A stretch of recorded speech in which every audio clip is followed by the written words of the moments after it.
क्या अमेरिका के ईरान पर किए गए हमले का खमियाजा अब दुनिया को भुगतना पड़ेगा? क्या स्ट्रेट ऑफ हॉर्मुज ये जो इलाका है यहां से तेल और गैस की सप्लाई को बाधित कर देगा? ईरान ने जो फैसला किया है क्या उस जगह को चोक कर देगा? क्या इससे पहले भी कभी उसने चोक किया है? और अब अगर चोक करेगा तो दुनिया को, भारत को, हमको, आपको इसका क्या खमियाजा भुगतना पड़ेगा? सीरिया में अटैक किया गया है अमेरिका के बेस पर। क्या इशारा दे रहा है ईरान ने ये अटैक कराया है या उसके किसी समर्थित मिलिशिया ने ये कर दिया है? ये क्या होने वाला है? उधर पुतिन के पास मिलने पहुंचे हैं अब्बास अराक्ची, ईरान के विदेश मंत्री। क्या आश्वासन मिला? क्या रशिया भी इस युद्ध में कूदने वाला है? ये तमाम बातें आपको बताऊंगा। प्रतिशोध कौन कितना खमियाजा भुगतेगा, पहले ये खबर देखिए, उसके बाद मैं अपने एक्सपर्ट्स को आमंत्रित करता हूं। यहां मेजर गौरव आर्य, एयर मार्शल पीके श्रीवास्तव स्टूडियो पहुंचे। आइए प्लीज। मध्य पूर्व में अमेरिका से बदला शुरू। सीरिया में अमेरिकी बेस पर हमला, अमेरिकी सैन्य बेस के गेट पर मोर्टार से अटैक। मध्य पूर्व में और भी बेसेस पर हमले की आशंका। लेकिन मुझे यह लगता है कि ना तो अमेरिका इस बात से अनभिज्ञ है कि ऐसा हो सकता है, और ना ईरान ऐसा कर सकता है कि वहां कुछ करे ही नहीं, क्योंकि हर कोई ये देख रहा है कि ईरान जिसने इतनी बड़ी बड़ी बातें की हैं कुछ करता है कि नहीं। वैसे मेरे लिए हैरानी की यह बात भी है कि स्टेटमेंट के मामले में अभी तक सीधे अमेरिका पर उंगली उठाते हुए ईरान के किसी बड़े नेता की तरफ से, खमेनेई की तरफ से कोई सीधा स्टेटमेंट मैंने नहीं देखा। इसका मतलब बार बार इजराइल पर ही अटैक हो रहे हैं उनके साथ, उसकी तरफ से अगर वर्बल अटैक भी हो रहे हैं। और यहां पर ये मुझे लगता है कि उनके समर्थित किसी मिलिशिया ने फिलहाल ये दिखाने के लिए कि नहीं हम आपके साथ हैं, ये कर दिया है। नहीं, बिल्कुल कर दिया है। और पिछली बार जब ऐसा बड़ा हमला हुआ था वो तब हुआ था जब कासिम सुलेमानी को मारा था बगदाद एयरपोर्ट के बाहर, जो कि इस्लामिक रेवोल्यूशनरी गार्ड कोर का चीफ था।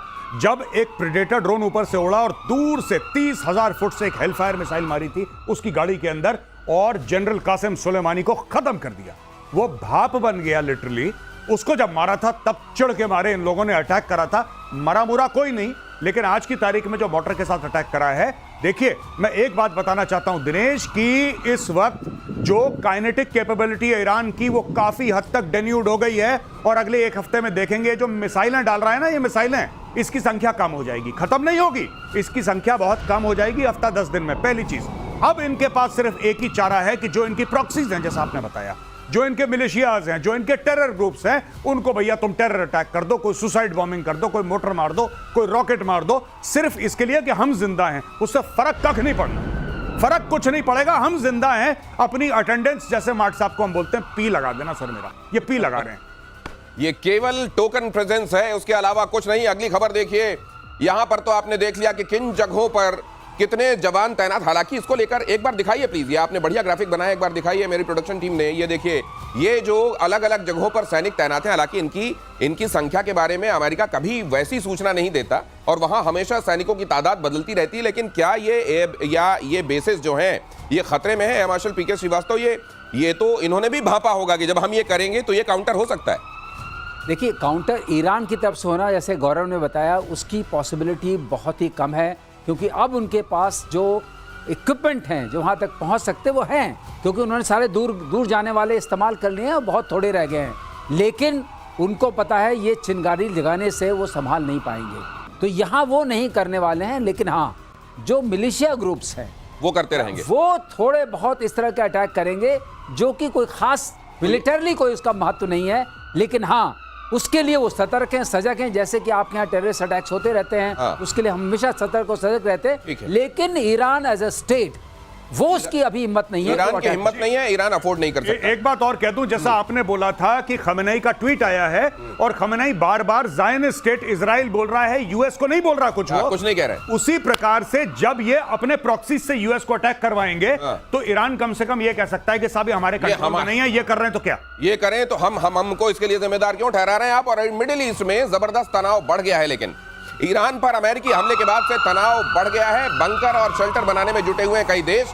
कुवैत में मंत्रालयों के नीचे बम शेल्टर बनाए जा रहे हैं। अब ये इतने बार यहाँ पर दूध जो है गर्म पिया है लोगों ने कि वो छाछ भी फूकते हैं। और फिलहाल तो यहाँ पे छाछ के ऊपर से भाप भी उड़ रही है, तो उनको लग रहा है कि ये अब वो भले ही इवेपोरेट हो रहा हो, लेकिन ये जो होने लगा है, क्या इसके तैयारी कर लेना अच्छा है की तर्ज पे है? नहीं, बिल्कुल इनको लग रहा है कि ये लड़ाई फैलेगी, ये एस्केलेशन होगा, इनको ऐसा लग रहा है। क्योंकि एक बात मैं आपको बता दूं, जैसे कई बार सर और हम दोनों शो में डिस्कस कर चुके हैं आपके सामने कि Iran is not Pakistan. Iran को ना आप खरीद सकते ना ईरान को किराए पे ले सकते हैं। वो लड़ते लड़ते लड़ते एक दिन खत्म हो जाएगा। ईरान झुकने वाला मुल्क नहीं है। अच्छा है बुरा है बात की बात है, ईरान झुकेगा नहीं। पाकिस्तान की तरह नहीं है कि मुंह पे $4 मारे और जमीन पे लेट गया। तो लोगों को पता है कि अगर ईरान डूबेगा तो सबको लेकर डूबेगा। जैसे हॉर्मुज की बात कर रहा है वो, ईरान बिना लड़े बिना नुकसान पहुंचाए जमीन पे नहीं गिरेगा, ये बात तय। ये इसलिए बाकी के मुल्क ये भांपते हुए कि सबको लेके डूब सकता है, इसलिए अपनी तैयारियां तो रखो, इसलिए किया जा रहा है ये। और युद्ध के बीच ईरान का बहुत बड़ा दावा इजराइल पर। यमनी लड़ाकों ने बोला हमला। यमन से इजराइल की तरफ दागी गई मिसाइलें, ईरान के समर्थन में यमन से मिसाइल अटैक। मुझे लगता है पीके श्रीवास्तव सर, ये असल में ये भी बता रहे हैं कि नहीं हम तुम्हारे साथ हैं, 1-2 मिसाइलें तो मार दो, कहने के लिए रहेगा कि हमने देखो तुम्हारा साथ निभाया था। इतना उसने दिया है इनको, तो कुछ नमक हलाला तो करना पड़ेगा। तो 2-4 मिसाइल मारने में क्या है, उनको पता भी है कि ये रोक लेंगे। ये भी पता है कि हमारे ऊपर काउंटर अटैक नहीं हो, लेकिन हाँ वो नमक हलाला करना पड़ता है। ये उस हवाले से लीजिए। आपने बहुत अच्छा टर्म इजाद किया है सर। पहले ये नमक हलाल होता था, अब आपने हलाला जो इसके साथ जोड़ा है ना, अब नमक के पैकेट भी कांप रहे हैं कई जगहों पर। लेकिन ये सर यमन ने ये भी कहा था कि देखिए लाल सागर में हम क्या करते हैं और किस तरीके से हम वहां जो अमेरिकी बेड़े हैं उन पर हमले करेंगे। ये मुंह ज्यादा चलाया जा रहा है, ये करेंगे भी ज्यादा। आपने हमेशा देखा है कि जितने भी टेररिस्ट ऑर्गेनाइजेशंस होते हैं और जितने भी इस तरह की ऑर्गेनाइजेशंस है, वो बातें ज्यादा आपको ऐसा डराएंगे। वो कहते हैं डर के अगर मान गए तो ठीक है। वो आपने देखा नहीं, अगर आप पास आए तो मैं आपको घूसा मार दूंगा। घूसा मारने की ताकत नहीं है, विचार है। ये बोला हिसाब किताब। यमन में कौन है? हुथी बैठे हैं। हाँ भाई, ये हुथी मार रहे हैं। हुथी जब मिसाइल इसराइल पे मारेंगे तो सऊदी की जमीन के ऊपर जाएगा। और कल परसों हमने आपसे ये बोला था कि हो ना हो सऊदी अरब कभी भी इस लड़ाई में कूद सकता है। आपने कहा हमारी बात हुई थी। ये वही चीज है कि अगर ये ज्यादा मिसाइल मारेंगे, कहीं ना कहीं सऊदी अरब की एयरफोर्स आएगी और इनको ठोकेगी और इनको बैलिस्टिक मिसाइल से इनकी मिसाइल और ड्रोन भी हवा से उड़ाएगी। सॉरी, एयर डिफेंस जो सिस्टम है सऊदी में। दिनेश, अब मुझे एक बात और आ रही है, एक प्रेडिक्शन और आ गया है, आप कह दीजिए। बोलिए। कि सऊदी अरब कूदेगा इस लड़ाई में। सऊदी अरब भी इस लड़ाई में बहुत जल्द शामिल होगा, आज ये एक्सपर्ट कह रहे हैं। प्रतिशोध में कहते हैं आगे होता हुआ दिखाई देता है। आज ये भी नोट कर लीजिए, देखते हैं क्या होता है। इजराइल का ईरान पर बड़ा हमला, 20 फाइटर जेट से सबसे बड़ा अटैक। करमनशाह हमदान में अफरा तफरी। तेहरान में भी इजराइल की एयर स्ट्राइक। ये देख लीजिए, तेहरान में तो एक जेल है एविन, वहां कहते हैं खामेनेई के सारे विरोधी बंद किए जाते हैं। वहां पे भी हमला करके गेटों पे कहा निकल जाओ भाई तुम लोग। वहां एक घड़ी लगाई हुई है सर, जिसको इजराइल के डिस्ट्रक्शन की घड़ी कहा जाता है। शब्द से लोग डर जाते हैं। हाँ, ये घड़ी मोरा दिल धड़के वाला जो है, एक घड़ी वो बाघेरी को भी दी थी यहाँ मुनीर ने, उसका भी यहाँ एक घड़ी बनाई भाई लोगों ने। खामेनेई ने कहा कि 15 सालों में देखिएगा आप इजराइल तबाह हो जाएगा। ये 2015 में कहा, तो 2021 में भाई लोगों ने घड़ी बना दी। यहाँ इजराइल के डिस्ट्रक्शन की घड़ी जो काउंटडाउन लगाए हुए हैं कि 2040 तक इजराइल साफ। इतनी अगर आप दुश्मनी रखते हुए किसी को पोर्ट्रे करके बताएंगे कि हम तुम्हारे इतने बड़े दुश्मन हैं, तो इजराइल तो अभी तक बेचारा फिर भी बहुत सहता चला गया। नहीं, इन लोगों ने यही करा है। इजराइल को मार देंगे, यहूदियों को मार देंगे, हम ये कर देंगे, हम वो कर देंगे और तुम्हारी नस्लें बर्बाद कर देंगे। एक बम मारा, फिर बोला यार ये तो बड़ा गलत आदमी है इजराइल, ये तो बहुत मारता है। अरे तुम जहर उगलते हो तो मारेगा ही तुम्हें, जब तुमने दुश्मन करार दे दिया। ये जो आप बात कर रहे हैं ना इसकी, ये जो अभी आपने न्यूज पढ़ी, यहाँ पे हर जगह बम मारा, उनकी एयरफोर्स गई और एयरफोर्स ने तेहरान में और दीगर शहरों में उन्होंने मिसाइल मारी, बॉम्ब मारे अपनी एयरफोर्स से। मैं एक बात पूछना चाहता हूं कि वो ईरान की काबिल एयरफोर्स, जिसके कसीदे पढ़े जाते थे कि ईरान की एयरफोर्स है और आएगी धुआं धुआं कर देगी, आपने सुना एक जहाज नहीं उड़ा उनका, एक जहाज। वो एयरफोर्स है कहां पे ईरान की? सर वो वाले अगर वो उड़ा देंगे फाइटर जेट जो रखे हुए हैं, 80 के दशक के फाइटर जेट जो इनके पास थोड़े बहुत हैं, तो उनके कलपुर्जे उड़ते हुए ज्यादा दिखेंगे बजाय इसके। तो वो उड़ा के रिस्क कैसे ले लें? इनको डाउट है कहीं इजराइल तक पहुंचे ना पहुंचे, कहीं बीच में पता लगा सऊदी अरब में गिर गए, इराक में गिर गए कहीं पे। गौरव सचमुच नहीं पहुंचेंगे, रेंज नहीं है जी, वहां पहुंचेंगे नहीं। लेकिन एक बात और है, जो इन्होंने अभी उड़ाया ना वो जगह कुर्रम वरा क्या, जी, वहां सारे इनके फतह मिसाइल्स हैं। ये जो मारा है इस बार, ये बहुत बड़ी बात है। रनवेज को खत्म कर दिया, जो भी छोटे मोटे बेचारे थे उड़ नहीं पाएंगे। हेलीकॉप्टर्स खत्म कर दिए, मिसाइल लॉन्चर खत्म कर दिए, और मिसाइल लॉन्चर खत्म किए, अब मिसाइल्स भी खत्म कर रहे हैं। अगर मिसाइल्स खत्म हो गई, इनके पास उस रेंज की मिसाइल्स उड़ी है ना, उसमें से बाकी गंवा दी। अब 200-250 बची होंगी, उसमें मार दिया, पता नहीं कितने चले गए। तो ये बहुत बड़ी खबर है। ये जो मारा है, इजराइल क्या कर रहा है, चुन चुन के इनके जो भी फैंग्स हैं, हम बोलते हैं ना जो फैंग्स हैं, उसको कट कर रहा है एक के बाद एक। जहर के सारे दांतों को तोड़ा जा रहा है और ये चुन चुन कैसे, तो मेरे को धर्मेंद्र पाजी भी थोड़ी देर के लिए याद आ गए। ईरान के 6 एयरपोर्ट पर इजरायली हमला, ईरान के 15 फाइटर जेट तबाह, ईरान के F-14 F-5 फाइटर प्लेन्स को भारी नुकसान, बैलिस्टिक मिसाइल का इंजन बनाने वाली फैक्ट्री पर बमबारी। ये देखिए, यही कहा जा रहा था। ये थोड़े बहुत जो जमीन पर सैटेलाइट से जब देखते हैं आप, तो नक्शे के तौर पर जहां भाई लोगों ने थोड़े बहुत अपने प्लेन खड़े हैं, देखो मेरा प्लेन खड़ा है, तो उसको भी उड़ा दे रहे हैं ये। खड़ा तो रहने दो, चल तो वैसे ही नहीं पाएगा। कई जगहों पे लगा दिए जाते हैं ना चौक चौराहों पे इस टाइप से कि ये था, पहले लड़ता था। Static display. इनके पास हैं कौन से वाले फाइटर जेट्स वैसे सर? F-14 अच्छा, पुराने। एक्चुअली इनके पास जो जहाज जितने भी हैं वो शाह के जमाने के हैं, और इतने पुराने 79 से पहले वाले हैं। तो बाद में जब ये कट्टर सरकारें आई तो इन्होंने ये तय किया कि हम केवल मिसाइलें बनाएंगे, मिसाइल बनाएंगे, उस पर जोर दिया। और मिसाइल अगर इनकी रीड है तो मिसाइल पर भी क्या हो रहा है वो भी देखिए। सारे जहर के दांत तोड़े जा रहे हैं जैसा कह रहे हैं मार्शल। और ईरान के 6 एयरपोर्ट तबाह हुए हैं इसमें, Tabriz, Hamdan, Tehran, Isfahan, Mashhad, देज़फुल, ये यहाँ कहीं एयरपोर्ट हुआ करते थे वाला जब इनका नक्शा ये वाला बनेगा। ये ऑब्जेक्टिव क्या ईरान को पूरा बदल देने का, मेक ईरान ग्रेट अगेन वाली जो बात है वो होगा क्या? वही चैप्टर है। देखिए मैं आपको बताऊं, चाहे ये लोग पीट हेग्सेथ मना कर ले, मार्को रूबियो मना कर ले, तुलसी गैबार्ड मना कर ले, सच बात तो ये है कि ट्रंप के मुंह से बात निकल गई, मेक ईरान ग्रेट अगेन। और जब तक जो हम बात करते हैं इंटेंट और कैपेबिलिटी की, कैपेबिलिटी तो आपने फोड़ दी उनकी, आपने उनके न्यूक्लियर पे बम मार दिया, आपने उनके बैलिस्टिक मिसाइल, उनके एयरक्राफ्ट सब में बम मार दिया। अब इंटेंट की बात है, नियत। ईरान की नियत कैसे काटोगे? जब तक इनकी लीडरशिप चेंज नहीं होगी इनकी नियत नहीं कटेगी। नियत इंसान बांधता है, नियत हथियार नहीं बांधते, नियत इंसान बांधता है। ये इंसानों को निपटा रहे हैं, ये स्टोरी है यहाँ पे। ये जो कह रहे हैं कि ट्रंप के मुंह से निकल गया, हो सकता है अभी उसका टाइम नहीं रहा हो, लेकिन वो आके बोल गए मेक ईरान ग्रेट अगेन। और ग्रेट अगेन मतलब उनकी निगाहों से ग्रेट, तो कैसा होगा समझ लीजिए। इजराइल का ईरान पर मिसाइल से हमला, इजरायली डिफेंस सिस्टम ने उड़ाई मिसाइल, ये देखिए जरा। लेकिन इसके बीच में एक बात मैं और करना चाहता हूं, अगर वाकई इन्होंने उनकी न्यूक्लियर फैसिलिटीज को वाकई तबाही कर दिया, इनके जो बॉम्बर आए थे अमेरिका के, तो इजराइल फिर से फोर्डो पे हमला क्यों कर रहा है? आज फिर हमला किया है फोर्डो पे।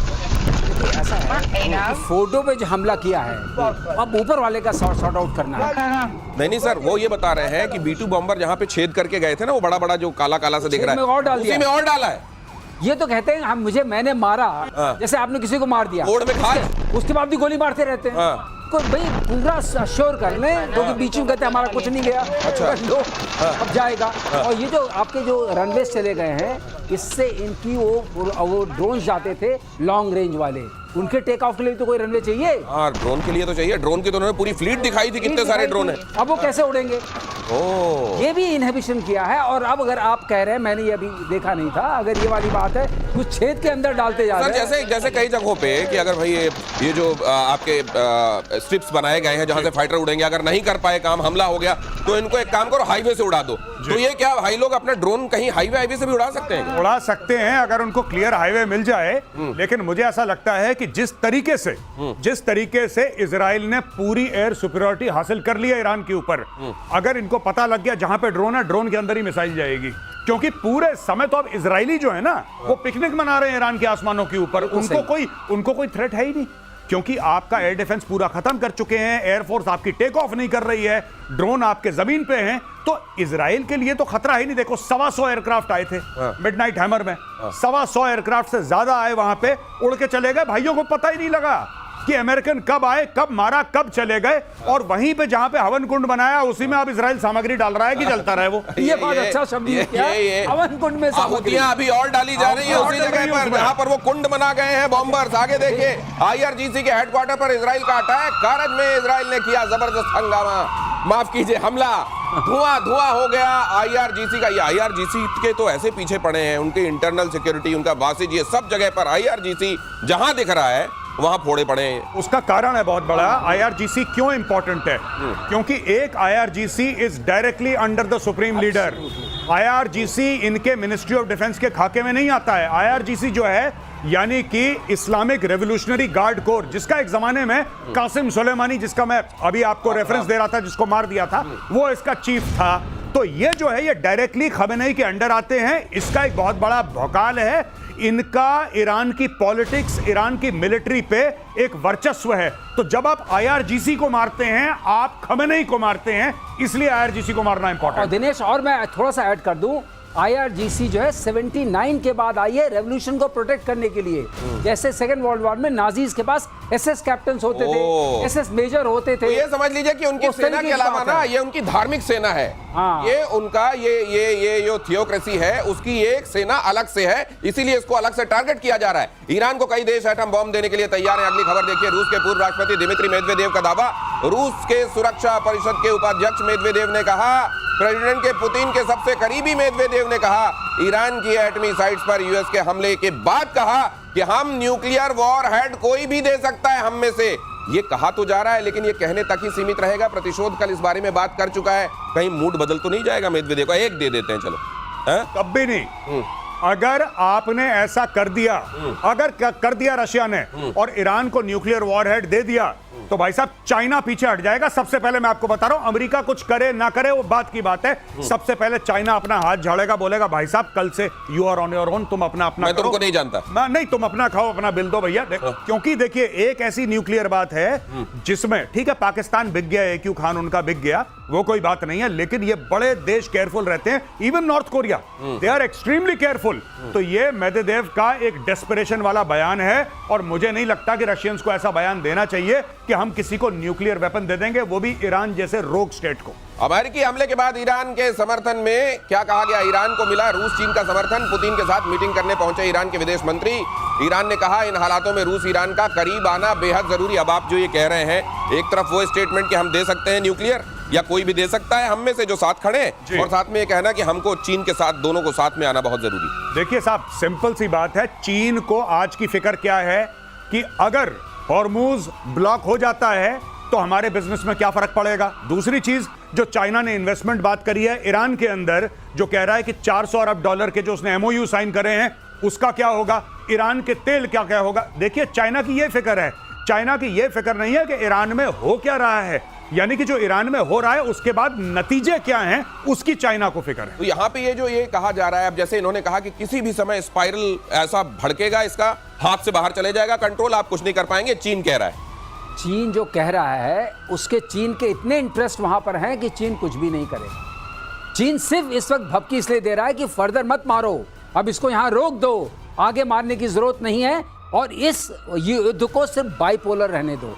मतलब it is between Iran and Israel. रूस भी नहीं आने वाला, मैं बिल्कुल आंकड़े से एकदम सहमत हूं, कोई नहीं आएगा इसमें, क्योंकि किसी का इसमें भला दिखता नहीं है। और जहां तक परमाणु बम की बात है, अरे वो कौन किसको देगा? वो दे दिया तो आपने हंगामा क्रिएट कर दिया। You created a different kind of something like this. आपकी चादर है, आपने बीच में बम रख दिया, चादर का क्या होगा? चादर का क्या होगा? लेकिन सर, हॉर्मुज के अगर चोक कर दिए जाने की वजह से ये चिंता है, तो हॉर्मुज के चोक करने से होगा क्या, और क्या चीन की सबसे बड़ी चिंता है?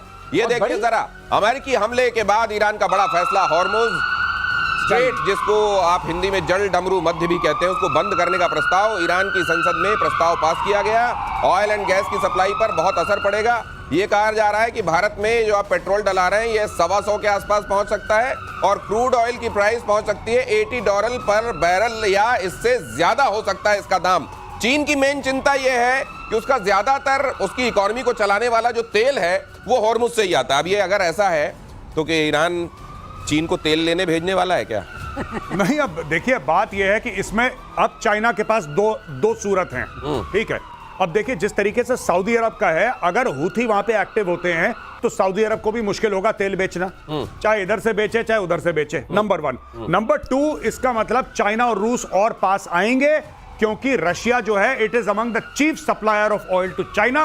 फिर चाइना बोलेगा कि अपनी जो सप्लाई चेन है उसको डाइवर्सिफाई करो।